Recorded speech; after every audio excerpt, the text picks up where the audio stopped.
CAPF-AC previous year papers में geography में आज हम 2015 में जो क्वेश्चंस आए हुए हैं उनको देखेंगे। इसमें टोटल आपके पास 21 क्वेश्चंस ज्योग्राफी में पूछे गए। लास्ट ईयर वाले हमने 2016 में देखा, तो इसमें आपकी टोटल 13 क्वेश्चंस थे। तो क्वेश्चन वेरी होते रहता है, 20 मोर और लेस 20 के करीब कवर करता है, और but some time lesser question है, सम टाइम लिटिल और हायर रहता है। सो फर्स्ट क्वेश्चन इसमें है, various landforms observed on the surface of the earth are due to the. तो डिफरेंट एरिया में डिफरेंट लैंडफॉर्म्स देखते हो। किसी एरिया में सपोज मार्सी लैंड है, तो किसी में हार्ड रॉक है। किसी एरिया में आपके जो है सॉफ्ट सॉइल हैं, किसी में हार्ड सॉइल पाए जाते हैं। किसी में मिनरल्स अधिक पाए जाते हैं, किसी में जो आपके हैं मॉइस्चर कंटेंट अधिक पाए जा रहे हैं। तो इन सब का कारण क्या है? तो फर्स्ट है differences in the type and structure of the crustal material. Yes, जो मटेरियल है, कंटेंट जो है मटेरियल का, वो मायने रखता है डिफरेंट। सो इनफैक्ट अर्थ के जो इंटायर स्ट्रक्चर में देखो तो सीमा सियाल नीफे जो है डिफरेंट लेयर्स में डिफरेंट मटेरियल पाए जाते हैं। तो फर्स्ट स्टेटमेंट सही है। तो फर्स्ट स्टेटमेंट सही है, तो वन ऑप्शन आपका एलिमिनेट हो गया। Second statement, differences in the land forming process. जो लैंड का फॉर्मिंग प्रोसेस है वो उसमें भी अंतर होता है। जैसे सपोज करो कि मैग्मा के कारण ही यदि फॉर्मेशन हुआ है, लेकिन मैग्मा में कुछ है कि लिक्विफाइड फॉर्म में आया, तो उसका जो स्ट्रक्चर होगा डिफरेंट होगा। कुछ जो है ये निकलते ही सॉलिडिफाई होगा, उसमें डिफरेंट स्ट्रक्चर बनेगा। तो इसके कारण भी वेरी करता है। तो सेकंड सही है। तो हमारा एक और जो ऑप्शन है वो एलिमिनेट हो गया। अब थर्ड है differential rates of the processes at different places of earth surface. Obviously ये एक तरह से हम फर्स्ट का जो है उसी का एक सब पार्ट कर सकते हो। तो 1 2 3 all are correct, so D is the right answer. Question number 2, under which of the following conditions the occluded fronts are created. Occluded fronts का मतलब अधिविष्ट जो होता है वो फ्रंट। फ्रंट एक तरह से क्या होता है, फ्रंट में एयर मास कर सकते हो, एयर मास। तो वो ऐसा सिचुएशन कब होता है, द ओक्लूडेड स्पेशल ये फ्रंट। तो ओक्लूडेड फ्रंट में एक तरह से ऐसा जो साइक्लोन की स्थिति होती है, तो साइक्लोन की स्थिति में साइक्लोजेनेसिस के ड्यूरेशन में ये फॉर्म होता है। ये एक तरह से कह सकते हो type of weather front formed during cyclogenesis, यानी साइक्लोन के ड्यूरेशन में। इसमें हमेशा ध्यान रखो कि जो कोल्ड फ्रंट है वो डायरेक्ट ओवरटेक, यानी कि उसके ऊपर जा रहा वार्म फ्रंट के ऊपर।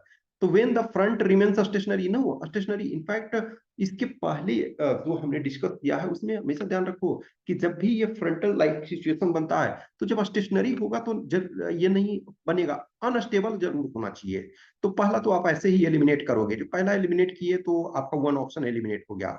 When cold air mass moves to warm air mass, ये मूव्स करने से सिर्फ नहीं होगा कि उसके तरफ, एक्चुअली इट ओवरटेक्स, यानी कि उसके ऊपर ये जाता है तब होगा। तो सेकंड स्टेटमेंट भी आपका गलत हो गया। When warm air mass moves to cold air mass, no. When an air mass is fully lifted above the land surface, actually क्या है ना कि ये एयर मास का कंप्लीट नहीं दिया हुआ। इन नॉर्मल क्या होगा कि कोल्ड जो फ्रंट है, कोल्ड एयर मास है, वो ऊपर वार्म के ऊपर जाता है, तब ये सिचुएशन होता है। तो ओनली डी आपका, डी यानी कि 4 ओनली करेक्ट है। Question number 3, which one of the following factors is not connected with planetary wind system। Planetary wind system का मतलब ये है जो भूमंडलीय यानी कि वो लॉन्ग रेंज में जो है वो विंड जो फ्लो करता है। तो जो डिफरेंट एरिया में विंड फ्लो करते हैं वो किस पर ये डिपेंड नहीं करता है।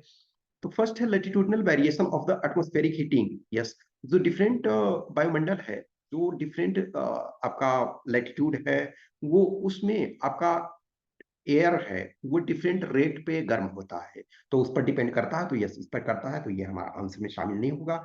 नेक्स्ट है emergence of the pressure belt. Yes, pressure belt के कारण होता है, हायर प्रेशर से लोअर प्रेशर की ओर जाता है। यानी कि जो इक्वेटर के आसपास का रेंज है वहां लो प्रेशर एरिया होता है, उसको डोल्ड्रम कहते हैं। तो ये तो होता ही है। Earth revolution around the sun, no, इससे कोई फैक्टर नहीं पड़ता, क्योंकि earth revolution around the sun ये इस वजह से नहीं कि इंटायर अर्थ जो है उस डायरेक्शन में मूव कर रहा है। नेक्स्ट, तो यही हमारा आंसर हो जाएगा C. Next, migration of the pressure belt due to apparent path of the sun. Yes, जो आपका inter tropical convergence zone, ITCZ का नाम आपने सुना होगा। तो आईटीसीजेड जो है वो मूव करता है इक्वेटर टाइम टू टाइम, वो उसके कारण जो आपका मौसम जो है चेंज होता है। तो ये सी आपका नहीं है रिस्पॉन्सिबल, तो सी आंसर हो गया। क्वेश्चन नंबर 4 है, ये टाइप्स ऑफ वोल्केनो है और इसके लोकेशन कहाँ है। तो एक देखो, जो फ्लड बेसाल्ट प्रोविंसेस है ये आपने पहले भी देखा होगा, ये भी repeated one of the questions में से है। तो फ्लड बेसाल्ट प्रोविंस जो है ये इंडिया में होता है, तो डी का 2 हो जाएगा। तो डी का 2 जो है हमारे पास सी एंड डी में है, तो 2 ऑप्शन हमारे पास एलिमिनेट हो गए। अब इसमें से यदि शील्ड वोल्कानो वो वोल्कानो होता है जिसमें जो लावा हाईली लिक्विड स्टेट में होता है। तो हाईली लिक्विड स्टेट में होता है, तो शील्ड वोल्कानो जो बनता है वो कहाँ, तो दोनों में आपके पास, इसमें कोई कंफ्यूजन ही नहीं है, क्योंकि जब एक हमने कर लिया है कि फ्लड बेसाल्ट प्रोविंसेस इंडिया में है, यानी कि जो पेनिनसुलर इंडिया में, तो फिर हमारा ये जो होगा शील्ड वोल्कानो ये हवाई में है, यूएसए हवाई में। नेक्स्ट आपका कंपोजिट वोल्केनो में है जो डिफरेंट टाइप्स ऑफ जो मटेरियल निकलते हैं, कुछ जो ये आपके डस्ट के पार्टिकल के फॉर्म में, कुछ लिक्विड के फॉर्म में और कुछ सोलिडिफाइड फॉर्म में, तो डिफरेंट फॉर्म में जो निकलते हैं, तो ये कंपोजिट वोल्केनो होता है। तो कंपोजिट वोल्केनो जो है फिलीपींस में है। और कैल्डेरा जो है ये आपका इंडोनेशिया में है। कैल्डेरा वो है कि जो एक तरह से ना आपका जो एक पॉन्ड टाइप का बन जाता है, वो गहरा खाई जैसा, ये पॉन्ड जैसा बन जाता है, तो इंडोनेशिया में, तो इसका डी आंसर हो जाएगा। Question number 5, match list 1 with list 2 and select the correct answer using the code given below. Landform features, और ये इसका लोकेशन, इसमें भी लोकेशन के आधार पे, लेकिन उसमें हमने वोल्केनो का देखा था, इसमें डिफरेंट लैंड फॉर्म्स हैं। अब जैसे डेल्टा फॉर एग्जांपल, जो आपको एक तरह से सिंपल लगता है वो उसको करने की कोशिश करो। तो डेल्टा जो आपका फॉर्मेशन होता है, तो डेल्टा आपका फॉर्मेशन कहाँ होगा, तो डेल्टा फॉर्मेशन आपका ये, एक सेकेंड, जो अलुवियल फैंस हैं, तो अलुवियल ये फैंस आपके ये माउंटेन फुटहिल्स में ये होंगे, ठीक है, माउंटेन फुटहिल्स में होंगे। V shaped valley, V shaped valley ये आपका कहाँ पाया जाएगा, तो वी शेप वैली जो है वो आपका माउंटेन एरिया में पाया जाएगा, क्योंकि माउंटेन में क्या होता है कि जैसे माउंटेन से एक तरह से बाहर निकला, तो माउंटेन में तो बहुत कम जगह मिलता है ना, तो वो संकरा होता है, और जैसे माउंटेन से बाहर निकलने लगता है, तो इस ढंग से आपका ये माउंटेन मान के चलो है, तो इस ढंग से निकलता है, तो ठीक है, ये वी शेप्ड वैली जो हो गया ये आपका माउंटेन में हो गया। अब जो डेल्टा है, तो डेल्टा आप जानते हो कोस्ट के पास ही बनेगा, जैसे सुंदरबन का डेल्टा और एक्सेट्रा। और ऑक्सबो लेक जो है रिवर के जो रास्ते में, तो ये लोअर रीचेस ऑफ ये, तो ए इसका करेक्ट आंसर हो गया। जैसे सुंदरबन का डेल्टा जो है दुनिया का ये सबसे बड़ा डेल्टा है। ये one of the easiest question, ये रेगुलर लेकिन पार्ट वाइज में ये क्वेश्चन भी पूछे जाते हैं, कि इसमें भी मैच करना है लिस्ट 1 विद लिस्ट 2। लिस्ट 1 में है ट्रॉपिकल साइक्लोन्स हैं और ये आपके लोकेशन है। तो जो बिली है वो ऑस्ट्रेलिया में है, तो बिली ऑस्ट्रेलिया में, तो डी का 3, तो जिसमें डी का 3 है वो रहेगा, बाकी दो को एलिमिनेट कर दो। अब ये फॉर एग्जांपल साइक्लोन, तो ट्रॉपिकल साइक्लोन ये जनरली कहाँ आपका ये होता है, तो ट्रॉपिकल साइक्लोन आपका इंडिया में, तो इससे तो हमारा काम नहीं बन रहा है। अब हमें हॉरिकेन और टाइफून में देखना है, तो हॉरिकेन आपका कहाँ बनता है, हॉरिकेन यूएसए में बनता है, तो ये आपने ये बन गया। अब टाइफून क्या है, ईस्ट एशिया में है, तो आपका आंसर हो गया, तो बी का 1 है, तो ये बी आंसर हो गया। Question number 7, which of the following statements with regard to continental shelf is not correct। continental shelf जो है महाद्वीपीय शेल्फ जो है वो उसके संबंध में कौन सा सही नहीं है। तो shelves are absent close to plate boundary, तो प्लेट बाउंड्री यानी कि डिफरेंट प्लेट जहाँ ये मिलते हैं, वो जहाँ बाउंड्री उनका क्रिएट होता है, तो वहाँ सेल्फ नहीं बनता है, यानी कि वहाँ एब्रप्टली वो आपका नीचे जा सकता है। तो ये फर्स्ट स्टेटमेंट आपका सही है। Second statement, they are highly sedimented, यानी वहाँ गाद जो है बहुत ज्यादा होता है, कीचड़ टाइप का, लेकिन वो जो ओशन में कीचड़ अलग टाइप का होता है, लेकिन सेडिमेंट जो होता है वो हाई होता है, यानी कि उसमें बहुत ज्यादा आपके मिट्टी से मिक्स ये रहेगा, तो सेकंड सही है। They have abrupt falls towards the continental slopes, no, actually इसके बाद जो होता है एब्रप्ट फॉल होता है, इसमें जेंटल स्लोप होता है। तो सी आपका गलत है, तो सी आंसर हो गया। They are rich fishing area, yes, जो आपका यहाँ सेडिमेंट हाई होता है, इसमें से हाई फूड कंटेंट उनको मिलता है, तो इस वजह से वो वहाँ जो मछलियां हैं, मछलियों को खाने के लिए ज्यादा चीजें मिलती है, तो वो ग्रो करते हैं, तो डी भी सही है, तो सी इसका आंसर हो जाएगा। Question number 8, arrange the following national parks in India from north to south direction. Corbett देखो, एक हम पहले भी जो देख चुके हैं, तो उसमें कॉर्बेट था। कॉर्बेट कहाँ है? आपका यूके में है, उत्तराखंड में है।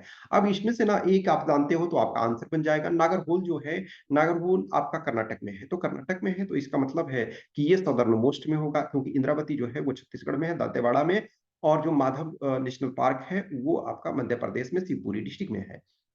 तो इसमें नागरहोल तो सबसे नीचे होगा, सबसे साउथ होगा, तो टू जो है ये आपका, तो इसमें एक ही ऐसा ऑप्शन है जिसमें से टू जो है ये लास्ट में है, तो मीन्स आप इजीली इसको बना सकते हो। और जो कॉर्बेट है, जिम कॉर्बेट, वो उत्तराखंड में है, तो सबसे ऊपर होगा, तो आपका ये आसानी से बन गया। यदि शायद डिफरेंट टाइप्स के ऑप्शन सेट करता तो ये चैलेंजिंग हो सकता था, क्योंकि परफेक्टली आप इंद्रावती और माधव, ये दोनों में आप कंफ्यूज होते, लेकिन ऐसा ऑप्शन ही इसने सेट नहीं किया है, तो ये बहुत इजी हो गया। नेक्स्ट है, which one of the following is not a minor plate. तो अंटार्कटिका आप जानते हो कि अंटार्कटिका एक मेजर प्लेट है, बहुत बड़ा प्लेट है अंटार्कटिका, तो ये अदर जो है नास्का, अरेबिया और फिलीपींस जो है ये आपके माइनर प्लेट है, तो इसका डी आंसर हो गया। Question number 10, the trees of tropical rain forest have buttress root because. तो जो ये कह रहा है कि उष्ण कटिबंधीय जो वर्षा वन है उसके बीच में पुष्ता जड़ें होती है, यानी कि जो रूट्स होते हैं वो आपके हावी होते हैं, वो मोटे होते हैं और डिफरेंट में एरिया में फैले होते हैं। तो they help to provide aeration to soil, यानी कि वायु मिश्रण करने में, मृदा में वायु मिश्रण में सहायक होते हैं, नहीं, ये इसका कारण नहीं है। The organisms found in the buttresses have a symbiotic relationship, इसका भी कोई ज्यादा कंट्रीब्यूशन ही नहीं है। The tree belongs to gramineae family, तो ग्रेमिनी फैमिली से बिलोंग करते हैं, इसका मतलब भी नहीं है। The buttresses have to bear the mechanical load of the hardwood, क्योंकि जो पेड़ होते हैं वो हार्डवुड होते हैं, वो बहुत ऊंचे तक जाते हैं, और उन्हें जो उनमें हैवी वेट होता है, तो उसको टॉलरेट करने के लिए वो चाहिए, तो डी इसका मोस्ट अप्रोप्रिएट आंसर है, तो डी इसका आंसर हो जाएगा। Question number 11, from which among the following pair of species a small quantity of fine quality wool is obtained in India। तो ये pashmina goat and angora rabbits, ये आपके जो हैं हिली एरिया, तो खास करके आपके जो जम्मू कश्मीर, लद्दाख और हिमाचल प्रदेश एरिया में पाए जाते हैं, तो इनके जो आपके वुल होते हैं वो पश्मीना सॉल, इस वजह से आप सुने होंगे, तो पश्मीना सॉल जो होते हैं काफी कॉस्टली होते हैं, तो इसका ए करेक्ट आंसर हो गया। क्वेश्चन नंबर 12 में और टू स्टेटमेंट्स हैं। ऑप्शन ए में statement both statements are individually correct है, और स्टेटमेंट 2 है जो करेक्ट एक्सप्लेनेशन ऑफ स्टेटमेंट 1 है। ऑप्शन बी में है both statements are individually true, but statement, तो ये एक्चुअली स्टेटमेंट, ये सॉरी, ये स्टेटमेंट ठीक है ना, statement 2 is not correct explanation of statement 1. Statement 1 is true, but statement 2 is false. Statement 1 is false, but statement 2 is true. So इसमें से जो statement 1 है, all the energy received by the earth is from the sun through electromagnetic radiation. Yes, electromagnetic radiation में होता है, इस वजह से कि अर्थ, सन से जो अर्थ में पहुंचता है, तो मैकेनिकल वेव रेडिएशन में हो ही नहीं सकता है, क्योंकि बीच में जो है कुछ वैक्यूम है, तो लंबे डिस्टेंस तक, तो वो उस वैक्यूम में जो आप almost vacuum in the sense कह सकते हो कि परफेक्टली वैक्यूम जो होता है प्रैक्टिकली वेरी डिफिकल्ट होता है, तो मैकेनिकल वेव के लिए आपका मीडियम चाहिए, तो वो है नहीं वहां, तो इस वजह से ये सही है, फर्स्ट स्टेटमेंट सही है। Next, the earth also radiates back all the received energy through various ways to maintain the heat budget of the planet. Yes, ये भी स्टेटमेंट सही है, लेकिन ये एक्सप्लेनेशन नहीं है ना इसका, तो दोनों इंडिविजुअली स्टेटमेंट अपने आप में सही है, लेकिन एक्सप्लेनेशन सही नहीं है, तो इसका बी हो जाएगा करेक्ट आंसर। क्वेश्चन नंबर 13, ये one of the most easiest question और multiple time repeated question. Ozone layer depletion is a major phenomenon in stratosphere. Next, ये भी रिपीटेड क्वेश्चन, इसके आधार पर रिपीटेड क्वेश्चन पूछा गया है। Which one among the following plains is associated with limestone topography? तो limestone topography जो है कास्ट टोपोग्राफी, कास्ट प्लेन का एक सो पार्ट है। बहादा जो है या बजादा, इंग्लिश में बजादा बोलते हैं और हिंदी में उसका बहादा। तो बहादा जो मैदान है वो आपका जो माउंटेन एरिया में पाया जाता है। ये जो कास्ट प्लेन है एक तरह से ये कह सकते हो कि माउंटेनियस टाइप का या फिर प्लेटू जैसा होता है। इसमें जो केमिकल बेदरिंग के कारण जो होता है different holes, sink hole etcetera बन जाते हैं। तो ये कास्ट प्लेन का जो है लाइमस्टोन टोपोग्राफी एक एग्जांपल है। तो सी इसका करेक्ट आंसर है। Question number 15, regur soil is most suitable for the cultivation of. Regur soil जो है ये इसको एक तरह से ब्लैक कॉटन सॉइल भी इसको कहते हैं। तो ये कॉटन के लिए जो आपका ये फेमस है। तो बी इसका करेक्ट आंसर हो गया। नेक्स्ट है ये आपका best flowing river in terms of decreasing size of river basin. Actually देखा जाए तो एक क्वेश्चन में जो रिपीटेड क्वेश्चन है यानी इसके आधार पे दूसरा क्वेश्चन पूछा गया बाद के ईयर में। तो उसमें हमने जो देखा था कि साबरमती जो उसमें दिया हुआ ये ऑप्शन थे, साबरमती इसमें लोएस्ट था, उसमें नर्मदा उसमें हाईएस्ट था। तो सेम सिचुएशन को एबीसी वहां दे दिया गया था कि इसमें से कौन है और इसको ऑर्डर में दे दिया गया। तो क्वेश्चन सेम है, बस रिपीट करके ये दे दिया गया डिफरेंट फॉर्म में। तो नर्मदा, तापी, माही और साबरमती। तो डी इसका करेक्ट आंसर है। Question number 17, which one among the following state is the leading producer of petroleum in India. तो तब जब क्वेश्चन ये पूछा गया था तो क्वेश्चन पूछने के टाइम में आपका जो था महाराष्ट्र था, लेकिन अभी जो है राजस्थान वो हाईएस्ट हो गया है। अब ये शायद आपको लगेगा कि राजस्थान ऐसा क्यों? तो राजस्थान में नए पेट्रोलियम सोर्सेस ये पता चले हैं। उसके बाद राजस्थान के बाद गुजरात है, फिर शायद आसाम है, अभी जो महाराष्ट्र है वो लोअर पोजीशन में चला गया है। तो इसका अभी मतलब तब के अनुसार महाराष्ट्र था। Question number 18, which one among the following states is the leading producer of the salt. तो ये गुजरात है आपका। ये इस पर एक क्वेश्चन पूछा गया था कि गुजरात क्यों लीडिंग प्रोड्यूसर है। तो इसमें यदि आप यही है कि रिलेटेड चीज, रिलेटेड फैक्ट को देखते हो तो इसमें ये, तो उसमें कहा कि रीजंस, कॉजेज कि why Gujarat is the first, but are simply asking कि which is the leading producer. तो बी इसका आंसर हो गया। Question number 19. Consider the following statements relating to cyclone, anticyclone and trade winds. First question कह रहा है कि इसमें से करा कौन सा करेक्ट है। The wind direction is clockwise in the cyclone of the northern hemisphere. No, actually ये एंटी क्लॉकवाइज। एक ये ध्यान रखो, एएनसी। एएनसी इसको या तो इसको राइट से देखो या लेफ्ट से देखो, उसको समझना थोड़ा सा पड़ेगा। Cyclone northern hemisphere anti clockwise, anti cyclone northern hemisphere clockwise. या तो आप एक को ध्यान रखो कि anti cyclone northern hemisphere clockwise या cyclone northern hemisphere anti clockwise. तो यह फर्स्ट स्टेटमेंट गलत हो गया। तो फर्स्ट स्टेटमेंट जब गलत हो गया तो दो ऑप्शन हमारा एलिमिनेट हो गया। अब दूसरा एक तरह से ऑटोमेटिकली गलत है। तो अब हमारा सारा दारोमदार आंसर का जो है वो थर्ड पे है। The planetary wind that blows from north east to north west is known as north east trade wind. अब ये देखो, जो नॉर्थ ईस्ट से नॉर्थ वेस्ट की ओर ये आपका ब्लो कर रहा है वो आपका जो है कि ये जो नॉर्थ, ये इसका ये नॉर्थ वेस्ट ये माना जाता है। ओके, सो सेकेंड ये नहीं है सही। और थर्ड इसका है the wind direction is anti clockwise in anti cyclonic. तो ये देखो इसमें इसके अनुसार बन गया, इसी के अनुसार आप फॉर्मूला ये लगाओगे तो ये बन गया। नेक्स्ट है both westerly and trade winds originate from सब ट्रॉपिकल हाई। सही है ये। तो 3 और 4 सही। तो ये आंसर। नेक्स्ट है इवेपोराइट्स। तो इवेपोराइट्स क्या है? एक रॉक है, एक चट्टान का ये टाइप है। इवेपोरेशन हो गया, बाकी जो रिमेनिंग है वो चट्टान है। लास्ट क्वेश्चन इसमें सेम एबीसी डी है। तो the Indian ocean tsunami of 2004 occurred along a subduction zone along west coast of Sumatra.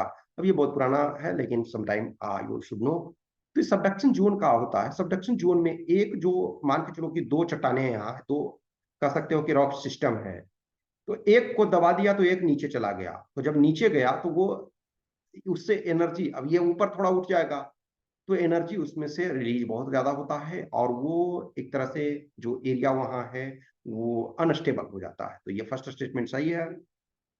Second statement, along the Sumatra coast the Indo Australian plate converts below the Eurasian plate. ये सही।